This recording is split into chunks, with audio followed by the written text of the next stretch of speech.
माधव कामावरून दमून भागून आला. सीमाला अंथरुणावर पडलेले पाहून त्याला राग अनावर झाला आणि रागात म्हणाला, अजून तू अंथरुणावरच पडून आहे का? तुला किती वेळा सांगितलं आहे की मी यायच्या अगोदर मला गरम गरम भाकरी तव्यावर करून देत जा. एकतर मी संपूर्ण दिवस उपाशी असतो आणि थकून भागून कामावरून येतो तेव्हा तुझी ही नाटकं असतात. दिवसभर उपाशी राहतो पण हॉटेलमधले सुद्धा खात नाही, कारण जे पैसे वाचतील त्यातून तुला आणि तुझ्या मुलांना रात्रीचे जेवण मिळावे म्हणून. पण तू एक अशी बाई आहेस की तुला माझी अजिबात कसलीच काळजी नाही. तुला असे कधीच वाटत नाही की आपला आता नवरा दमून भागून आला आहे तर आपण त्याला गरम गरम जेवायला बनवून द्यावे. जेव्हा पाहावे तेव्हा तू त्या अंथरुणातच पडलेली असते. माधव रागाच्या भरात मनाला वाटेल ते सीमाला बोलत होता. पण सीमा एवढी तापाने फणफणली होती की तिला काही बोलता येत नव्हते. तिचा चेहरा तापाने लालबुंद झाला होता आणि तिचे ओठ सुद्धा थरथर कापत होते.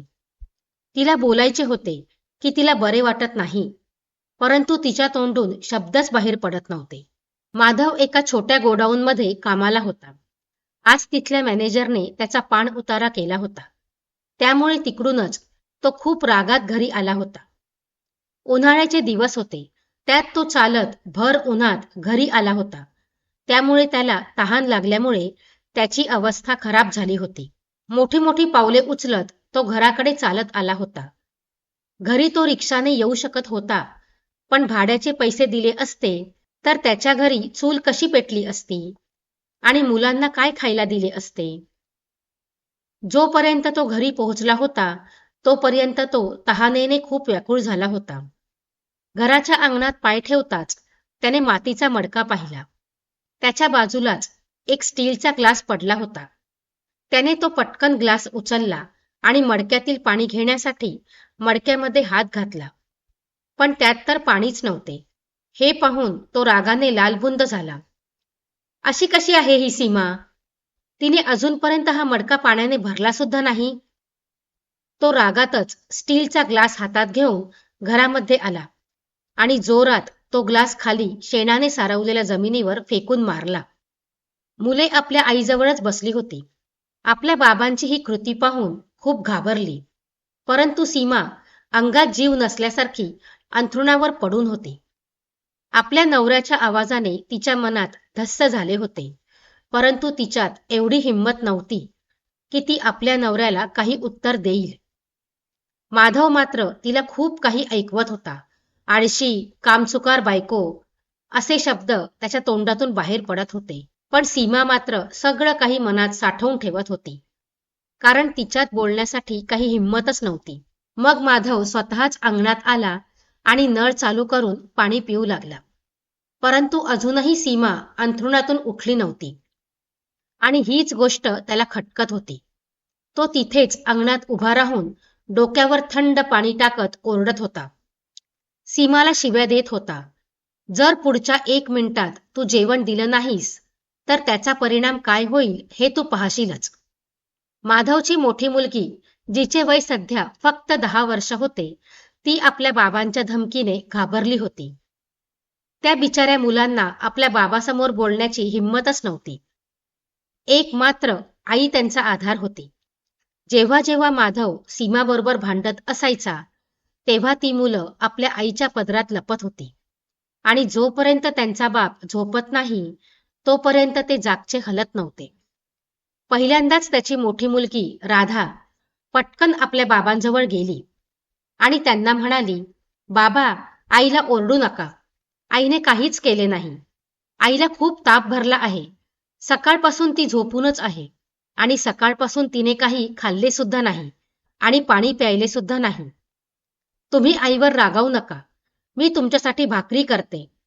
तुम्ही आईसाठी बरे वाटावे म्हणून औषध घेऊन या. आपल्या मुलीचे राधाचे बोलणे ऐकून माधव तिच्याकडे रागाने पाहू लागला आणि म्हणाला, तुझे तोंड खूप चरचर चालायला लागले आहे. त्या सीमाला ताप वगैरे भरला नाही.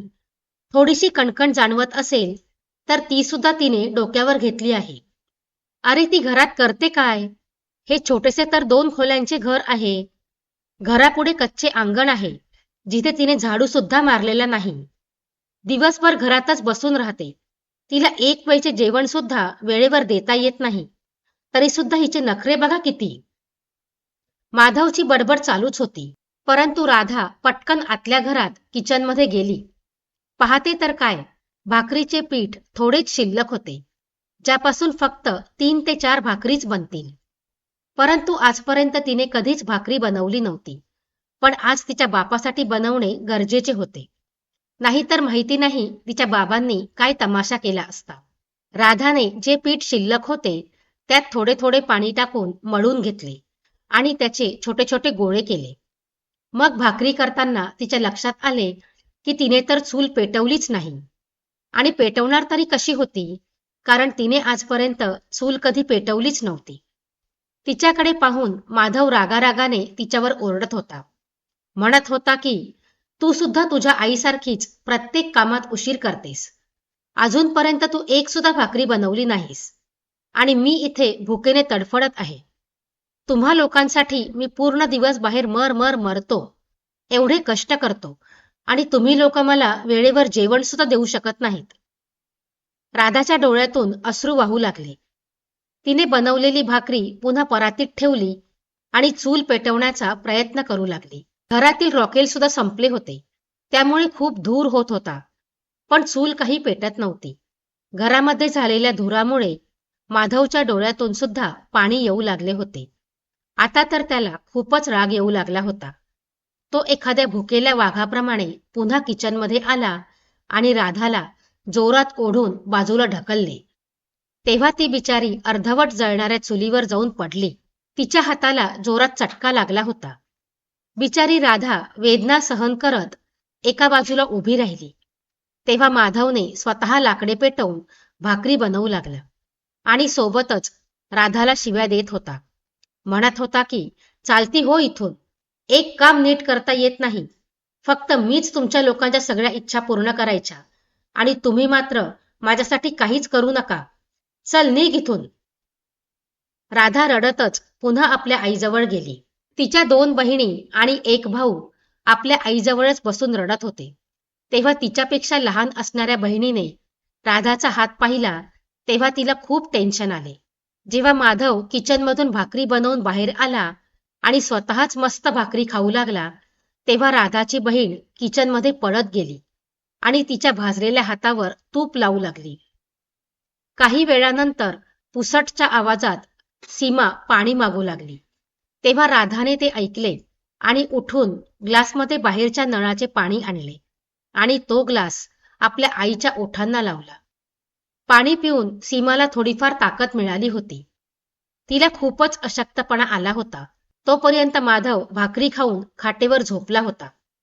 त्याच्या जेवणाच्या ताटात अर्धी भाकरी शिल्लक राहिली होती.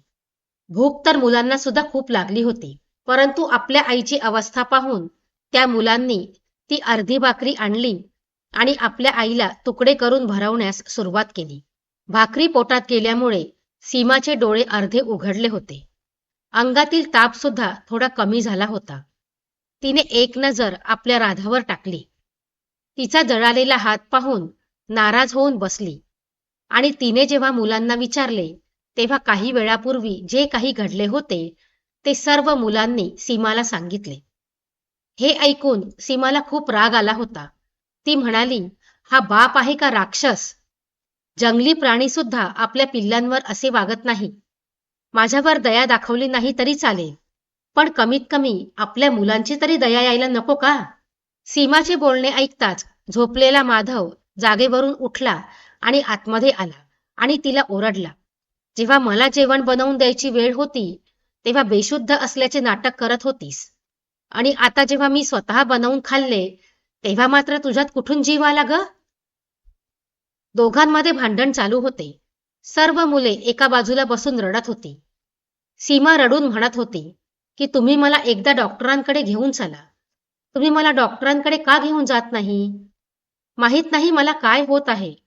दिवसेंदिवस माझी तब्येत खराब होत आहे. मला अचानक ताप येतो आणि मग माझे डोळे उघडत नाही आणि माझ्याकडून मग कोणतेच काम होत नाही. तुम्ही माझ्यावर उपचार केले तरच मी काहीतरी काम करू शकेल ना.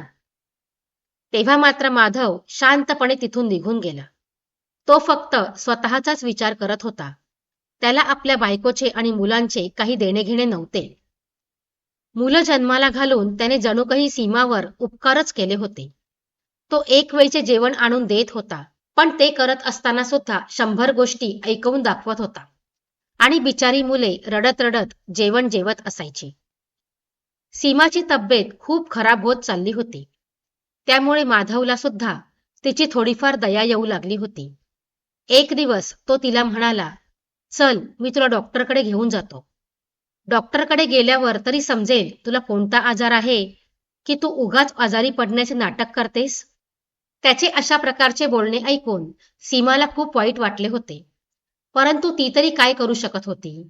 ती आपल्या नवऱ्याबरोबर डॉक्टरकडे गेली. डॉक्टरने सीमाला चेक केले आणि काही प्रश्न विचारल्यानंतर डॉक्टरांनी काही टेस्ट लिहून दिल्या. त्या टेस्ट करण्यासाठी खूप जास्त पैसे लागणार होते. तेव्हा माधवने तर हात वरती केले होते. तेव्हा माधव सीमाला म्हणाला, माझ्याकडे तर बुवा काहीच पैसे नाही. तुझ्या हातामध्ये जी सोन्याची अंगठी घातली आहेस ती काढून दे. ती अंगठी विकून तुझ्या टेस्टचे पैसे भरतो. ती सोन्याची अंगठी म्हणजे सीमाच्या आईची आठवण होती. कारण ती अंगठी तिच्या आईने तिला दिली होती. परंतु आता ती तरी काय करू शकत होती. ती आता हॉस्पिटलमध्ये होती. त्यामुळे ती काहीच न बोलता आपल्या बोटातील अंगठी काढून नवऱ्याच्या हातात दिली. तेव्हा माधवने ती अंगठी विकून सीमाच्या टेस्ट करून घेतल्या. काही दिवसांनी टेस्टचे रिपोर्ट आले. तेव्हा सीमा घरीच होती. माधव आपले काम संपवून डॉक्टरकडे रिपोर्ट आणण्यासाठी गेला होता. तेव्हा डॉक्टरांनी जे काही सांगितले ते ऐकून त्याला एक मोठा धक्का बसला होता. कारण डॉक्टर म्हणाल्या होत्या की सीमाला कॅन्सर आहे. लवकरात लवकर तिच्यावर उपचार सुरू करावे लागतील, नाहीतर तिच्या जीवाला धोका आहे. जर तुम्ही उशीर केलात तर आम्ही तुमची कोणतीही मदत करू शकणार नाही. डॉक्टरांनी माधवला समजावून सांगितल्यानंतर त्यांनी काही औषधे लिहून दिली होती. त्या औषधांची किंमत जवळपास 10 ते 15,000 रुपये होती. त्यामुळे माधवने डॉक्टरांकडून ती औषधांची चिठ्ठी घेतली आणि तो हॉस्पिटलमधून बाहेर पडला. आता तो आतून घाबरला होता. तो रागात सीमाबरोबर भांडण करायचा.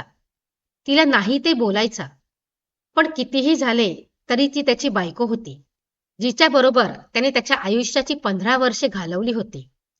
ती दिसायला सुंदर होती, परंतु जेव्हापासून तिला हा आजार झाला होता तेव्हापासून ती सावळी पडू लागली होती.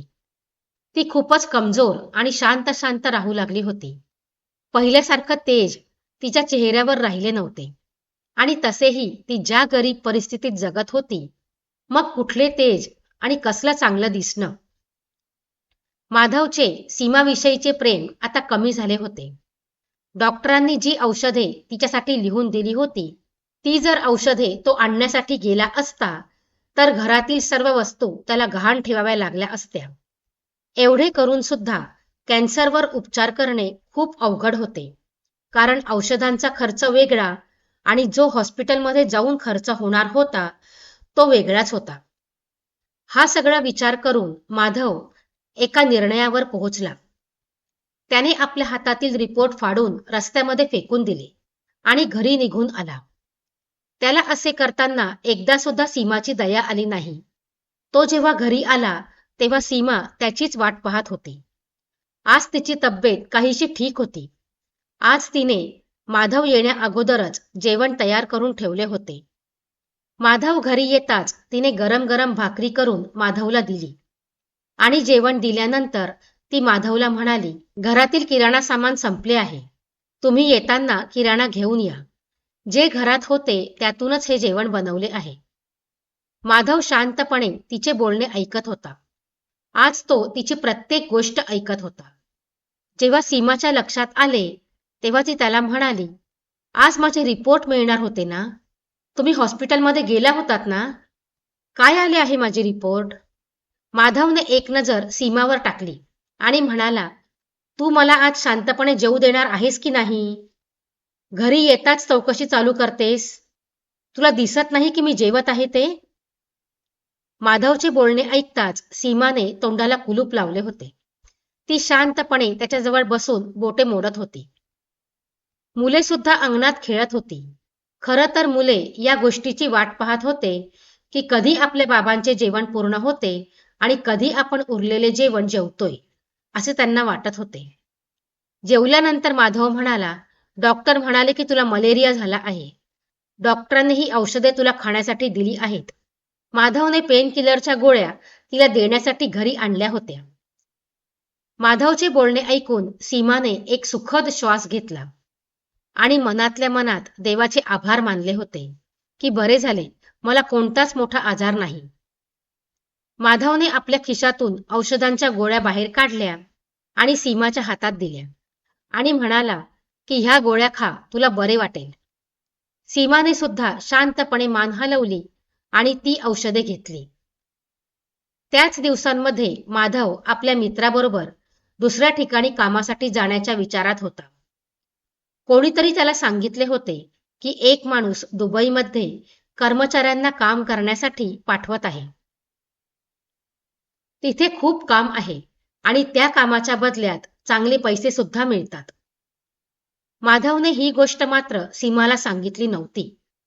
त्याने विचार केला होता की सगळे ठरल्यावर शेवटी आपल्या बायकोला सांगावे.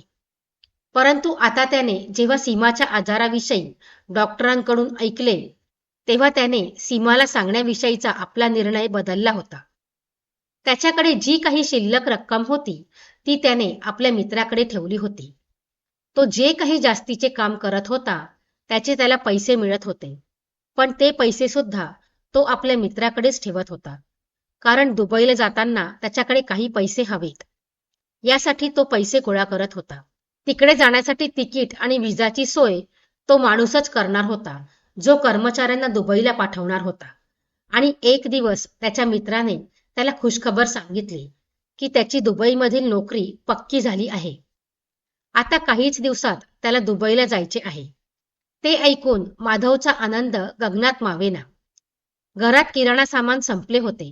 त्याने सीमाला थोडेच सामान आणून दिले होते आणि तिला म्हणाला होता की माझ्याकडे एवढेच पैसे आहेत, यामध्ये भागवण्याचा प्रयत्न कर.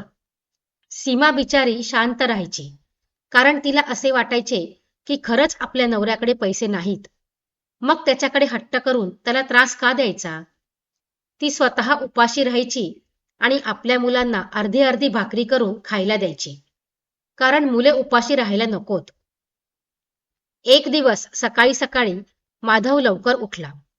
तो जेव्हा उठला तेव्हा खूप खुश होता. मस्त नवीन कपडे घालून तयार झाला होता.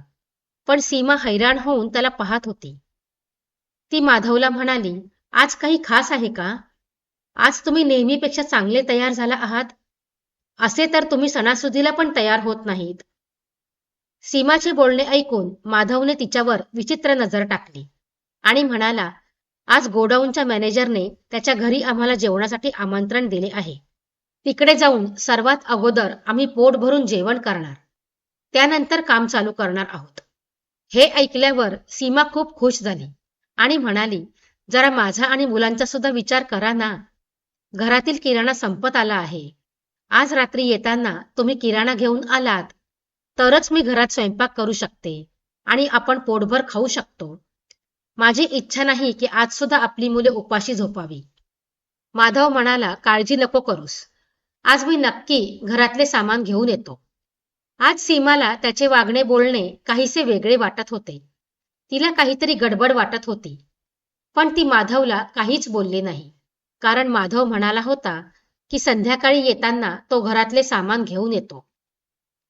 माधवने जाताना एक नजर सीमावर फिरवली आणि आपल्या मुलांना पाहून तो घराबाहेर पडला. मुले असे समजत होते की आपले बाबा गोडाऊनमध्ये काम करण्यासाठी गेले आहेत आणि सीमाला सुद्धा असेच वाटत होते की आपला नवरा संध्याकाळी किराणा सामान घेऊन येईल. परंतु त्यांना कुठे माहिती होते की आपला बाबा आणि सीमाचा नवरा कायमचा त्यांना सोडून दुबईला गेला आहे. माधव आपल्या मित्रांबरोबर दुबईला गेला होता. इकडे मात्र रात्र झाली होती. सर्वत्र अंधार पसरला होता. सकाळपासून मुलांनी काहीच खाल्ले नव्हते. भुकेने त्यांची अवस्था खूपच वाईट झाली होती. ते सीमाला सारखा सारखा प्रश्न विचारत होते. की आपले बाबा कधी येतील, ते अजून का नाही आलेत. पहिले तर ते एवढा वेळ कधीच लावायचे नाहीत. अंधार पडायच्या अगोदरच ते घरी यायचे. मुलांच्या या प्रश्नाने सीमाला सुद्धा टेन्शन आले होते. तिची थोडी आज तब्येत खराब झाली होती. खोकत खोकत ती सारखी सारखी खिडकीतून बाहेर डोकावून पाहत होती. माधव सोबत काम करणारे काही कर्मचारी याच गावात राहत होते. ते तर परत घरी आले होते. परंतु माहीत नाही माधव कुठे राहिला होता. त्याचा तर काहीच पत्ता नव्हता. मजबुरीने रात्री मुलांना उपाशीच झोपावे लागले होते. मुले बिचारी रात्री उपाशी झोपून गेली. परंतु सीमाच्या डोक्यात वेगवेगळे विचार येत होते. कारण या अगोदर तर असे कधीच घडले नव्हते. रात्री माधव घरी आला नाही असे कधीच झाले नव्हते. अगोदर तर ती खूप बेचैन झाली की माधवला कोणी काही केले तर नसेल ना. परंतु सकाळ होताच सीमाने जेव्हा बाहेर जाऊन आपल्या शेजारी राहणाऱ्या रविदादाला विचारले की माधव कुठे आहे, ते काल रात्री घरी आले नाही. रविदादा म्हणाले, नाही माहिती बुवा, पण वहिनी तो काल कामावर आलाच नाही. हो आठवलं, 2 दिवसांपूर्वीच मॅनेजर सोबत बोलून त्याने काम सोडून दिलं आणि घरी आला होता. तो मॅनेजरला म्हणत होता की त्याला दुसऱ्या जागी काम मिळाले आहे. अहो वहिनी, आम्हा सर्वांबरोबर तो मोठमोठ्या बाता करून घरी निघून आला होता. हे ऐकून सीमाला तर धक्काच बसला की आता आपला नवरा कुठे गेला, ते सुद्धा आपल्या मुलांना उपाशी ठेवून. शेवटी तिने आपल्या शेजारच्यांकडून मुलांसाठी थोडे जेवण मागून घेतले. त्या लोकांनी जेवण दिल्यानंतर तिने मुलांना भरवले आणि उरलेले स्वतः खाल्ले. परंतु ती खूप बेचैन झाली होती की माधव कुठे गेला असेल. तर दुसऱ्या बाजूला दुबईमध्ये माधवला चांगली नोकरी लागली होती. तसेही तो तिकडे सुद्धा गोडाऊन मधलेच काम करत होता.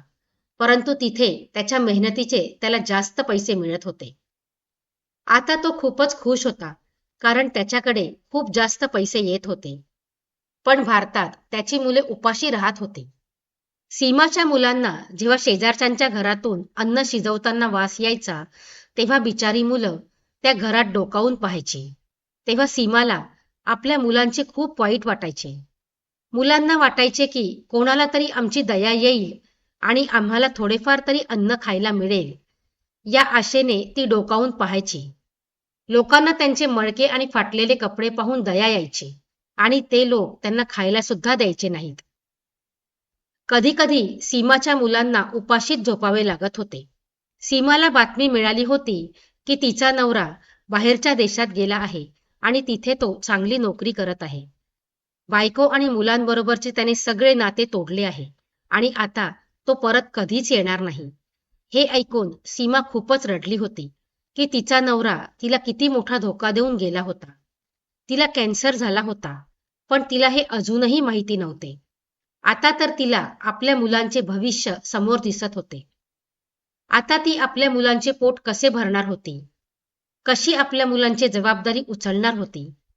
तिला माधवचा खूप राग येत होता, पण ती आता काय करू शकत होती. बघता बघता असेच 4 वर्ष निघून गेले. तिकडे तर माधव पैसे पाहून हे सुद्धा विसरला होता की त्याची एक बायको आहे आणि 4 मुले सुद्धा आहेत. 4 वर्ष पूर्ण झाल्यानंतर माधवच्या मालकांनी जुन्या कर्मचाऱ्यांना कामावरून काढून टाकले. त्यामध्ये माधव सुद्धा होता. तेव्हा मात्र त्याला आपल्या बायकोची, सीमाची आठवण आली. तिचा चेहरा त्याच्या समोर येऊ लागला. परंतु त्याला वाटले की सीमाला तर कॅन्सर झाला होता आणि आता तर ती या जगात सुद्धा नसेल. आपली मुले इकडे तिकडे भटकत असतील किंवा जिवंत असतील की नाही हे सुद्धा माहिती नाही. परंतु त्याला या गोष्टीचा काहीच फरक पडत नव्हता. तो 4 वर्षानंतर भारतात परत आला आणि सरळ आपल्या घराकडे गेला. त्याने आपल्या घरात पाऊल ठेवताच समोरचे दृश्य पाहिले आणि त्याच्या पायाखालची जमीनच सरकली. हेच त्याचे घर होते का? का तो काही स्वप्न पाहत होता? त्याचे घर तर त्याच्या घराचे अंगण सुद्धा कच्च्या मातीचे होते आणि पूर्ण जागा मोकळी होती. 2च रूम होते, ते सुद्धा माती आणि विटांनी बांधलेले होते. त्याची ऐपतच कुठे होती की जास्त रूम तो बांधू शकेल. परंतु इथे तर मार्बल लावले होते. घराच्या अंगणात सुद्धा सुंदर झाडे लावली होती. एक छोटीशी बाग सजवण्यात आली होती. घरातल्या एका मोठ्या रूममध्ये शिलाई मशीन ठेवल्या होत्या. प्रत्येक मशीन पुढे एक एक खुर्ची होती आणि त्या खुर्चीवर 20 ते 25 मुली बसल्या होत्या. कदाचित त्या शिलाईकाम शिकत होत्या आणि खाली जमिनीवर 9-10 मुली बसल्या होत्या, ज्या कपड्यावर आरीवर्क शिकत होत्या. आणि समोरच्या एका मोठ्या खुर्चीवर सीमा बसली होती. ती सर्व मुलींना शिलाईचे काम समजावून सांगत होती आणि खाली बसलेल्या मुलींना आरीवर्क समजावून सांगत होती. आणि त्याचप्रमाणे त्या मुली करत होत्या. सीमा त्या मुलींना शिकवण्यामध्ये व्यस्त होती आणि इकडे दरवाजामध्ये तिचा नवरा माधव आश्चर्यचकित होऊन उभा होता. सीमाचे त्याच्याकडे अजिबात लक्ष नव्हते. माधव चालत चालत सीमाजवळ गेला आणि म्हणाला, सीमा, अजून तू जिवंत आहेस? तुला काहीच झाले नाही? तुला तर कॅन्सर झाला होता ना? मी तर विचार केला होता की तू आता जिवंत नसशील. एवढे बोलताच काहीच क्षणात त्याच्या जोरदार सणसणीत कानाखाली बसली होती. तिथल्या सर्व मुली पाहत होत्या. सीमा म्हणाली, तू परत का आलास? आत्ताच्या आत्ता माझ्या घरातून चालता हो आणि तुझे हे काळे तोंड घेऊन पुन्हा माझ्यासमोर येऊ नकोस, नाहीतर मी पोलिसांच्या ताब्यात तुला देईन. तुझे माझ्यासोबत कोणतेही नाते नाही. गालात जोरदार थप्पड बसल्यामुळे माधव तर पूर्ण बावचळला होता. त्याला प्रश्न पडला होता की हीच ती अगोदरची सीमा आहे का, जिला तो मरणाच्या दारात सोडून गेला होता? आपल्या बायकोचे रौद्र रूप पाहून तो घाबरून गेला होता. तो लगेच आपल्या बायकोची माफी मागू लागला. तो म्हणाला, अगं सीमा, माझं ऐकून तर घे. बघ मी तुमच्यासाठी काय काय घेऊन आलो आहे. मी तर तुम्हा लोकांसाठीच बाहेर गेलो होतो ना. परंतु सीमाने त्याला गप्प केले आणि म्हणाली, आता तुझा आणि माझा संबंध काहीच नाही. माझ्याबरोबर तुझे आता कोणतेही नाते राहिले नाही. तू ज्या अवस्थेमध्ये आम्हाला सोडून गेला होतास, तीच आमची परिस्थिती खरा पुरावा आहे की तुला आमची किती काळजी होती. सीमाचा मोठा आवाज ऐकून आजूबाजूचे लोक सुद्धा तिथे जमा झाले होते. माधवला तिथे पाहून सर्वजण त्याची निंदाच करत होते आणि त्याला धक्के मारून घराबाहेर काढू लागले. गावातले शेजारचे लोक म्हणायला लागले की खबरदार, तू सीमाला पुन्हा धमकवण्याचा किंवा तिला त्रास देण्याचा प्रयत्न केलास तर तुझी गाठ आमच्याशी आहे. माधव तर आता डोके पकडून खाली बसला होता. गावातल्या लोकांकडून माधवला कळाले की त्याच्या जाण्यानंतर सीमाने आपल्या मुलांसाठी लोकांच्या घरी जाऊन पहिले काही दिवस धुणेभांडी केली. नंतर एका महिलेच्या घरी तिला शिलाई कामात मदत करू लागली, कारण सीमाला पहिल्यापासून शिलाई काम येत होते. सीमा एवढे चांगले शिलाई काम करत होती की गावातल्या मुली तिच्याजवळ शिकण्यासाठी आल्या. त्या महिलेने आपल्या शिलाई सेंटरमध्ये सीमाला मुलींना शिकवण्यासाठी कामावर ठेवले. तिथेच सीमा आरी वर्क सुद्धा शिकली. आठवड्यातले 6 दिवस शिलाई सेंटरमध्ये कामाला असायची आणि रविवारी गावातल्या मुलींना ती शिलाई काम आणि आरी वर्क शिकवत होती. आता सीमाची मुले चांगल्या शाळेत शिकत होते. राहिली गोष्ट तिच्या कॅन्सरची, तर त्या सेंटरमध्ये एक नामवंत डॉक्टर मॅडम यायची आणि सीमाकडूनच ब्लाऊज शिवून घ्यायची आणि त्याच्यावर आरी वर्क करून घ्यायची. सीमा सारखी सारखी आजारी पडत होती, म्हणून तिने फ्रीमध्ये हॉस्पिटलमध्ये बोलावून सीमाला चेक केले होते आणि टेस्ट केल्या होत्या. सीमाला कॅन्सर झाला होता, पण तो पहिल्याच स्टेजला होता, त्यामुळे त्याच्यावर लगेच उपचार करता आले.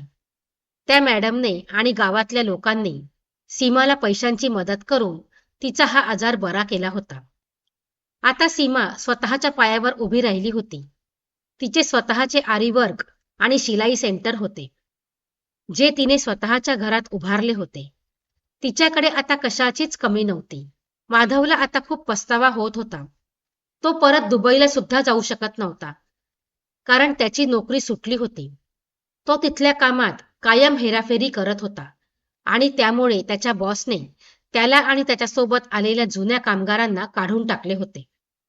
इकडे भारतात सुद्धा त्याला नोकरीवर कोणी घेत नव्हते. आता माधवची सर्व बाजूने अडचण झाली होती. त्याला नोकरीही मिळत नव्हती आणि त्याची बायको मुले सुद्धा त्याच्यासोबत राहिली नव्हती. आता त्याला भीक मागितल्याशिवाय कोणताच पर्याय उरला नव्हता. म्हणतात ना, कोणी कोणासोबत कसाही वागो, पण प्रामाणिकपणे वागणाऱ्या माणसाला देव नेहमीच मदत करत असतो. सीमाला तिच्या अडचणींच्या काळात चांगल्या माणसांची देवाच्या रूपात संगत घडली. म्हणूनच तिच्यावरचे संकट दूर झाले होते. सीमाने कष्ट करून तिचा संसार उभा केला आणि आज ती सुखाने आयुष्य जगत आहे आणि तिची मुले सुद्धा चांगल्या शाळेत शिकत आहेत. त्यामुळे हे कायम लक्षात ठेवायचे की प्रयत्नांती परमेश्वर. जर सीमा या परिस्थितीशी लढली नसती तर ती स्वतः जगली नसती आणि तिची मुले रस्त्यावर आली असती. नाहीतर त्या मुलांनी वाईट मार्ग स्वीकारला असता. त्यामुळे लक्षात ठेवायचे की कोणतीही वाईट परिस्थिती आली तरी तिला न डगमगता समोर उभे राहायचे, कारण देवाने त्याही पलीकडे एक चांगला मार्ग आपल्यासाठी ठेवलेला असतो. मित्रांनो, तुम्हाला माझी ही कथा आवडली असेल तर व्हिडिओला लाईक नक्की करा आणि चॅनलला सबस्क्राईब करायला विसरू नका. धन्यवाद.